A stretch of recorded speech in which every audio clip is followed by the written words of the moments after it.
ORX-013 ガンダムマーク5。地球連邦軍のニュータイプ研究施設オーガスタ研究所で開発が行われた準サイコミ搭載型モビルスーツがこのガンダムマーク5である。開発にはオーガスタ研究所だけでなく、同じく北米に位置するオークランド研究所も携わっていたと言われており、2つのニュータイプ研究所の協力によって設計開発が行われたガンダムマーク5は、一般パイロット用に調整されたサイコガンダムの小型版として完成している。サイコガンダムの小型版と言われる背景には、ティターンズのサイコガンダムに対する評価が非常に高かったからであり、ティターンズからの依頼によってオーガスタ研究所での開発が推し進められることになる。しかしサイコガンダムやサイコガンダムマーク2に搭載されたサイコミシステムは、パイロットを務める強化人間の不安定さを招いてしまうという問題に加えて、生産性に関しても莫大なコスト面という課題を抱えていた。この一連の問題に関してオーガスタ研究所に解決策を求めたティターンズは、同研究所が開発していた準サイコミシステムの研究開発に多額の開発費を割り当て、一般パイロットでも運用可能な準サイコミ搭載型モビルスーツの開発がスタートする。さらにティターンズは大型モビルアーマーであったサイコガンダムのダウンサイジング化も要求しており、これに対しては機体のユニット化を提案してきたと言われている。つまり頭部、腕部、胴体部、バックパック、脚部などの機体各部をユニットごとに分けることで整備性や乾燥を簡易化させ、準サイコミシステムのメンテナンスも容易に行うことができるようになるわけである。この機体構造はこれまでの地球連邦軍系モビルスーツにはなかったアイデアとされ、一説によれば TR 計画の影響を受けていたのではないかとも言われている。グリプス戦役終結後も地球連邦軍に接収される形で開発計画は継続して行われ、ガンダムマーク5はサイコガンダムから実に18メートル近いダウンサイジング化に成功し、3機の試作機がロールアウトを果たすことになる。そのうちの1機は地球連邦軍レイノー艦隊に配属されたが、艦隊ごと連邦軍に反旗を翻し、ニューディサイズ所属の機体として同組織の首領ブレイブコッドの専用機となる。もう1機は地球連邦軍に属する科学者ローレン・ナカモトの手によってアクシズへと渡り、後述するドーベヌールフのベース機となる道をたどることになる。第4世代モビルスーツへの過渡期に開発されたガンダムマーク5の機体性能は、当時最強クラスの火力を有していたダブルゼータガンダムの評価試験機 FA010A ファッツ3機と MSA007 ネロ9機を瞬時に撃破し、カタログスペックではマーク5をはるかに上回っている MSA0011EXT イクセスガンダムを撃破寸前のところまで追い詰めてみせるなど、パイロットを務めたブレイブコッドの技量と爆発的な機動性、圧倒的な火力によって驚異的な機体性能を発揮。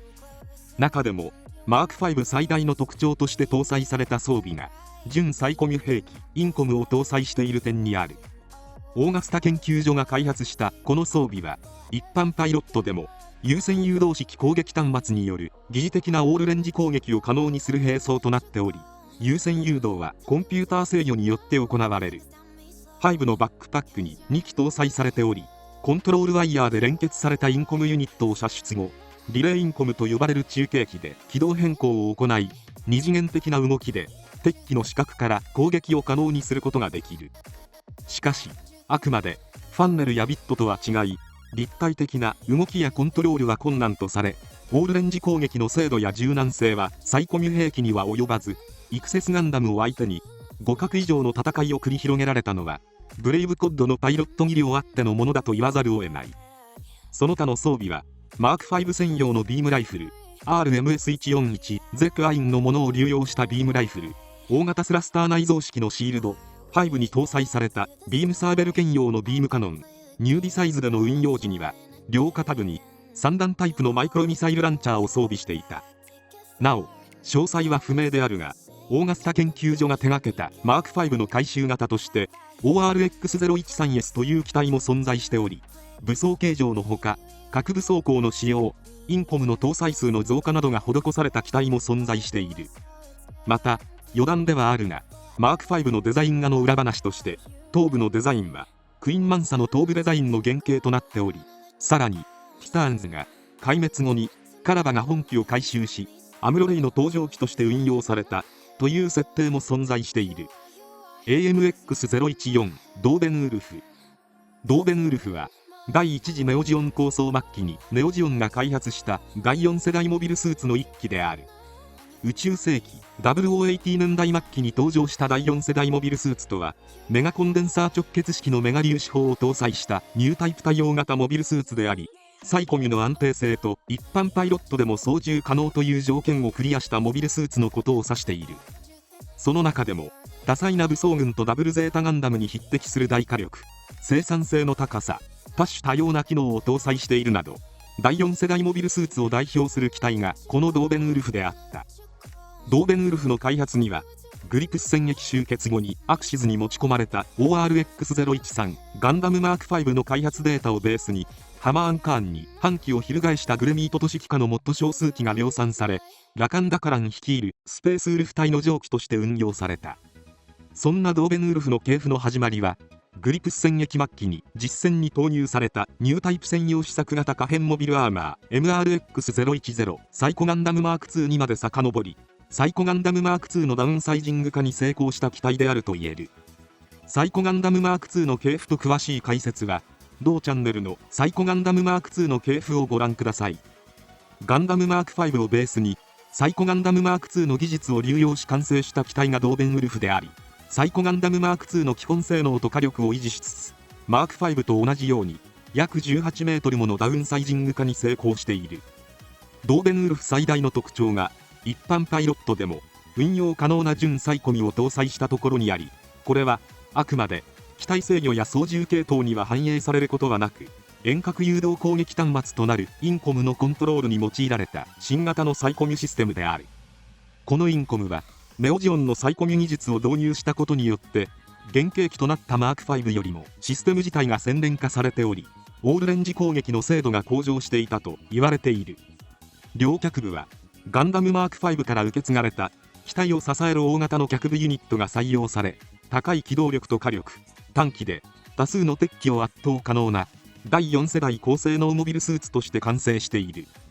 その他の武装に関しては、ジェネレーター直結式の拡散ビームと収束ビームによる打ち分けが可能な胸部ネガ粒子砲、ビームライフルとしての機能を有するとともに、胸部ネガ粒子砲と接続することで大出力ビームを放射可能となるメガランチャー、ビーム砲としての機能も併せ持つビームサーベル、頭部に搭載された30ミリバル艦砲、ジェネレーター直結式の片部ビームキャノン、専用パイロンに搭載された2機の対艦ミサイルにバーニアバインダーにマウントされたマイクロミサイルポッドなど多彩な兵装を搭載している。さらに指揮官機の前腕部にはビームハンドと呼ばれる無線誘導式、一般機には有線式の攻撃端末を装備。指揮官機に関しては前腕部を射出後各種腕が展開し、ビームサーベルを保持できる簡易型のマニピュレーターとして機能することが可能となる。ザク3との競合コンペティション。ドーベンウルフと同時期に開発された機体の中には、ザクの正当な後継機 AMX011 ザク3が存在した。この2機はどちらがネオジオンの量産機として運用されていくのか競合されたと言われている。結果的にドーベンウルフがコンペティションを勝ち取り、主力量産型モビルスーツの座を手にすることになる。その背景には、宇宙世紀0080年代末期の第一次ネオジオン構想における兵器体系にあったとされている。当時の兵器体系は少数戦力で戦局を覆す性能を持ったニュータイプ専用モビルスーツが重要視されており、非常に高性能ではあったものの、モビルスーツカテゴリーでは第2世代モビルスーツに属するザク3はドーベンウルフに正式採用の座を明け渡すことになってしまう。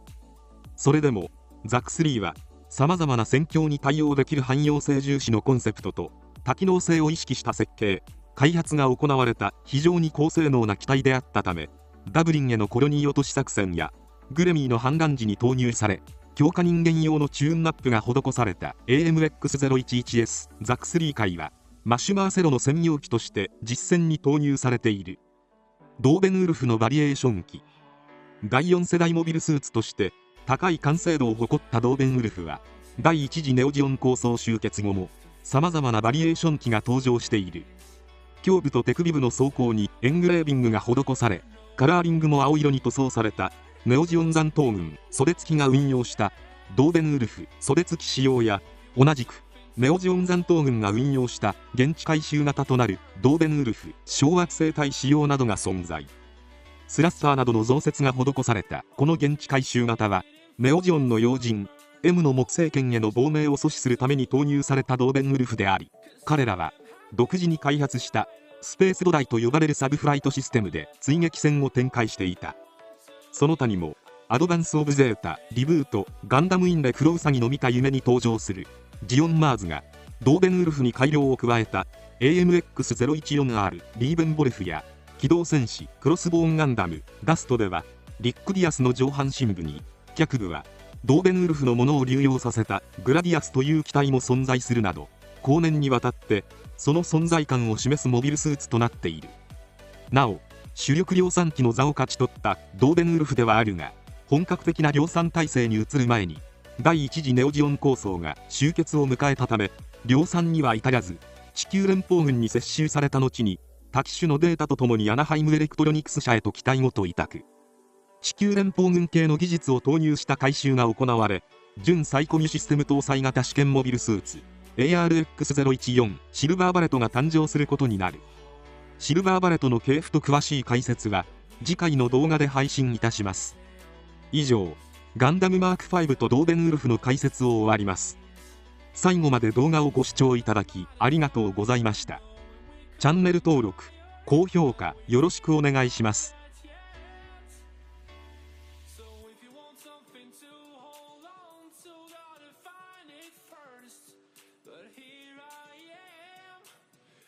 I've been laying under palm trees waiting for the summer, knowing there's nowhere to